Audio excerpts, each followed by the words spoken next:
The Ghana Education Service, GES, released a statement on September 29th over an alleged video involving Charles Akwesi Edu, the Assistant Headmaster Academic of KNUST Senior High School. And the statement was emphatic on the word alleged. The man is seen in a compromised position, via words, with a student and has been removed pending investigations. We've all seen the video. But what does the law say? Let's run through some criminal offenses and see which will be fit. Is it rape? Definitely not. Rape requires the least degree of penetration of a penis into a vagina of a woman 16 years of age and above. It's not rape. How about defilement? Defilement requires any sort of penetration of a child, male or female, under 16 years. That won't work either. That's not what we saw in the video. Now, is it indecent assault? That seems close. This offense requires sexual bodily contact in a way that does not involve any penetration. That's exactly what's in the video. But hold on, it must be without consent. Clearly, the student in question was consenting. Or was she? Now, the question of consent is a fixed one in criminal law.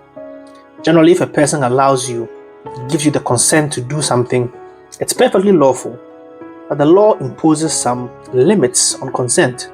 If consent is obtained by force, by trickery, by intoxication, that consent is deemed to be invalid. So if, for example, you would not have slept with that man, but for the fact that he had dropped something in your drink, or even that he had a gun to your head, then you have a case, and rape charges might just lie because you did not give him permission, even though you may have consented. That consent is invalid. Now to the video. If a child of less than 16 years permits you to indecently assault her, that permission is invalid. The law takes the view that a person under 16 years cannot give permission for such an activity to happen. So the age of the child in the video becomes very crucial. If she's less than 16, the fact that she's actively encouraging the deed is immaterial. Charges for indecent assault may still succeed. Indeed, the same applies to a person who gives permission to another by reason of their immaturity. Yes, immaturity. If a person is so immature that he or she is unable to understand the nature and consequences of the act, any consent they give is invalid. So a maturity level counts.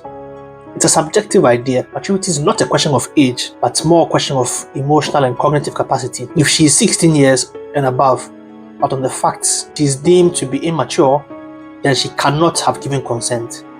Charges for indecent assault may succeed. But it gets a bit more serious.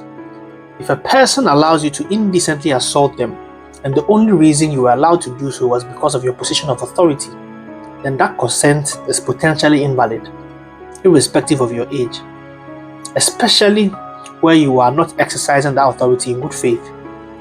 Academic authority is generally exercised to improve the performance and welfare of children, the students, not to indecently assault them. That's a key point. The authority and influence of a person, the fear and awe and respect they may hold, may operate to reduce the modesty and decency of a child. So if it's found that Mr. Edu obtained consent by reason of his position of authority, applying same in bad faith, then charges for indecent assault may succeed. In all of this, this is just an analysis. Let's see what the investigation finds.